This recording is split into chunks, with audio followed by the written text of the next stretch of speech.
कोणतं प्रॅक्टिकल बघायचं लगेच बघून घ्यायचं तात्पुरतं लगेच कमांड लाईन पाहिजे. चला कमांड लाईन बघा. NTFS कमांड लाईन जर बघायचं असेल तुम्हाला तर आपण कालच एस डेटा नावाचं फोल्डर घेतलेलं आहे. एस डेटा घेतलं तर कोणतं घेतलं? एस डेटा फोल्डर बरोबर आहे नाव. हे बघा इथं काल एक फाईल सुद्धा इन्क्रिप्ट केली होती. तर आता आपण एक काम करू. Go to the command prompt. Command prompt गेले त्यानंतर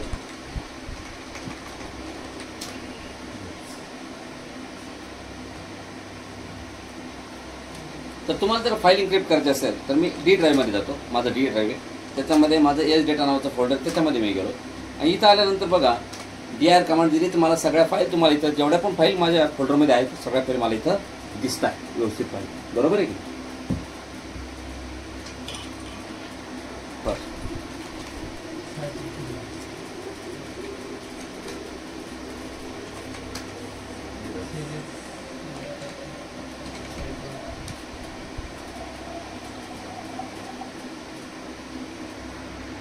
एंटर केल्यानंतर तुम्हाला दिसेल इथे की ज्या फाईल समोर ई लिहिलेलं आहे ती फाईल इन्क्रिप्टेड आहे आणि ज्या फाईल समोर यू लिहिलेलं आहे त्या अनइन्क्रिप्टेड. यू म्हणजे अनइन्क्रिप्टेड आणि ई म्हणजे सांगा बरोबर कोणासमोर ई लिहिलेलं आहे? यस हे बघा ही फाईल बघा इकार्ट सर्व्हिसेस. त्या फाईल समोर काय लिहिलेलं आहे म्हणजे एवढीच फाईल ह्या फोल्डरमध्ये काय आहे इन्क्रिप्टेड आहे. बाकी कोणती तुम्हाला याच्यामध्ये एक फाईल इन्क्रिप्ट करायची आहे समजा PPTH.doc. हां ती फाईल तुम्हाला इन्क्रिप्ट करायची. तेव्हा इथं फाईल बघा ती PPTH.doc. मग ही फाईल जर तुम्हाला इन्क्रिप्ट करायची असेल तर त्यासाठी कमांड आहे पाथ दिलं सायफर कमांड द्यायची आपल्याला आणि सायफर कमांड देऊन आपल्याला लगेच ताबडतोब काय लावायची त्याला पुढं cipher then switch and then your name of your file. Okay चलो तर कमांड द्यायची तुम्हाला बघा इथे सायफर स्पेस /. तुम्हाला जर फाईल जर इन्क्रिप्ट करायची असेल तर ई आणि तुम्हाला जर फाईल डिक्रिप्ट करायची असेल तर डी. तर /e स्पेस आणि तुमच्या फाईलचं नाव आहे PPTH.doc. Okay enter. बघा encrypting file. So one file within one directory वर इन्क्रिप्टेड. ही इन्क्रिप्ट झाली. बघा तुम्ही ग्राफिकल जाऊन चेक करा एस डेटा फोल्डरमध्ये बघा ही सुद्धा ग्रीन झाली आहे. झाली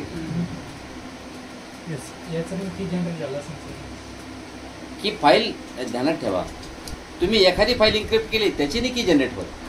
आता हे झालं इन्क्रिप्शन आणि हीच फाईल जर त्याला जर पुन्हा डिक्रिप्ट करायची असेल तर पुन्हा पाथ काय सायफर स्पेस /.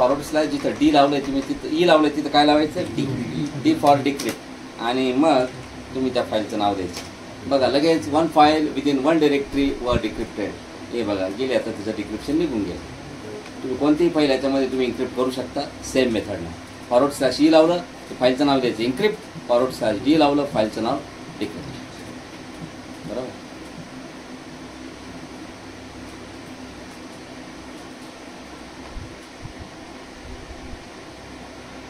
/e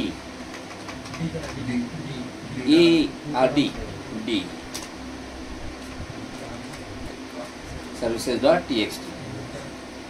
ते डबल इन्व्हर्टेड कॉमा म्हणजे ते अवतरण चिन्ह का लावले आहे कारण की त्याच्यामध्ये स्पेसेस दिलेले. काय दिले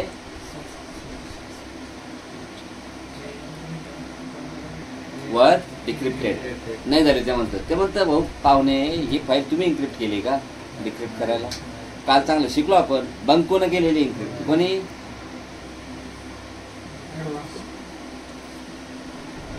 बँको. ठीक आहे डन बस. आणि काल प्रायव्हेट घेतो बॅकअप कसं घ्यायचं तुम्हाला /x लावून दाखवलं होतं. इथं हे तुमचं फोल्डर आहे. आता डी ड्राईव्हवरती तुम्ही जर DIR कमांड दिली तर तुम्हाला दिसतंय की एस डेटा नावाचं फोल्डर आहे. आता ह्या फोल्डरवरती सध्या परमिशन काय ह्याचा चेक करायचं असेल तर CLS कमांड द्या आणि त्या फोल्डरचं नाव द्या. त्या फोल्डरचं नाव आहे एस डेटा. बघा त्यांनी तुम्हाला सांगितलं या फोल्डरवरती काय परमिशन्स आहेत. सध्या ॲडमिनिस्ट्रेटर युजरला फुल कंट्रोल आहे. त्याच्यानंतर बिल्ट इन ॲडमिनिस्ट्रेटर्स यस लावलं ग्रुपला फुल कंट्रोल परमिशन आहे आणि एव्हरीवन ग्रुपला सुद्धा ही काय म्हणजे तिघांना फुल कंट्रोल परमिशन. आता ज्या वेळेस मी नवीन परमिशन सेट करायला जातो त्यासाठी मला काय करावं लागेल, CACLS स्पेस फोल्डरचं नाव यस डेटा स्पेस आणि /G. Gचा अर्थ होतो ग्रांट परमिशन. परमिशन काय करायचे, ग्रांट. तर परमिशन ग्रांट करा /G. कोणाला परमिशन द्यायची तुम्हाला, मी जर म्हटलं परमिशन दे ॲडमिनिस्ट्रेटर्सला, ॲडमिनिस्ट्रेटर युजरला F म्हणजे फुल कंट्रोल, बरोबर आहे, स्पेस द्या. त्याच्यानंतर मी जर परमिशन दिली बंकुला C म्हणजे मॉडिफाय, C म्हणजे काय मॉडिफाय. त्याच्यानंतर मी जर परमिशन दिली समजा टाकवाय का कोण आहे डॉन, ऐक डॉन, हां डॉन मी याला परमिशन दिली रीड. तर बघा जसं एंटर करेल ना तर तुम्हाला खाली मेसेज येईल आर यू शुअर. हा मेसेज का आला तुम्हाला सांगा, हा मेसेज तुम्हाला याच्यामुळे आला, तुम्हाला जर असं वाटतं मग दरवेळेस जर असं करायला जर गेलो तर पाठीमागची सगळ्याची परमिशन होऊन टाकेल दरवेळेस. तसं नाही, तुम्हाला सांगतो त्याच्यावरती पण आहे ना सोल्युशन, बरोबर. आता बघा, आता पुन्हा CACLS परमिशन कमांड द्या आणि डेटा फोल्डर द्या. आता ते म्हणतं ॲडमिनिस्ट्रेटर युजरला फुल कंट्रोल आहे. क्लायंट 32 मध्ये बंकुला C म्हणजे चेंज म्हणजे मॉडिफाय परमिशन आहे. आणि तुम्ही ग्राफिकली जाऊन बघा तुम्हाला याच परमिशन दाखवेल जे कमांड लाईन आहे. हे बघा इथे फोल्डर यस डेटा आहे का, डॉनला बघा रीड आहे, बंकुला मॉडिफाय आहे का, फुल कंट्रोल नाही आहे का, आणि ॲडमिनिस्ट्रेटर ग्रुपला युजरला फुल कंट्रोल, बाकी कोणालाच परमिशन नाही. पण आता मला काय करायचं आहे, या सिस्टीममध्ये जे युजर आहे, एक युजर आहे माझ्याकडे, त्याचं नाव आहे गुड्डू. तर मला गुड्डूला मॉडिफाय परमिशन द्यायची, मला गुड्डूला मॉडिफाय परमिशन ॲड करायची. तर तुम्ही जर पुन्हा जर G दिलं तर काय होईल, गुड्डू ॲड होईल, बाकीचे सगळे निघून जातील, फक्त त्या गुड्डू तरी देतात. मग त्यासाठी काय करायचं, CACLS space yes data folder ज्याला तुम्हाला परमिशन द्यायची. आता द्यायचं /E म्हणजे एडिट द्यायची आहे, space /G to grant permission. आता E लावायचं पहिले, आता इथून पुढे ध्यानात ठेवायचं फक्त E लावायचं. E लावलं म्हणजे ACL एडिट होईल, काय होईल एडिट, ते रिप्लेस नाही होणार, म्हणजे ते एकदम रिप्लेस म्हणजे ते एकदम वॉशआउट नाही होणार ते. आणि मग त्याच्यानंतर GUDDU गुड्डू याला परमिशन द्यायची आपल्याला मॉडिफाय. आणि आता बघा तुम्हाला विचारणार सुद्धा नाही आर यू शुअर वगैरे का, कारण की पहिले आता काही उडणारच नाही, डायरेक्ट प्रोसेस झाली. आणि बघा आता तुम्ही या फाईलच्या प्रॉपर्टीमध्ये जाऊन चेक करा, आला गुड्डू येऊन बघा व्यवस्थित, आणि गुड्डू ॲड झाला आणि गुड्डूला मॉडिफाय परमिशन. बाकीचे उडाले कोणी, डॉन बंकू वगैरे उडाले का, ते न उडवता आपण परमिशन वगैरे काय केले, नवीन परमिशन सेट केली, पाठीमागचं काही नाही उडवलं. त्यानंतर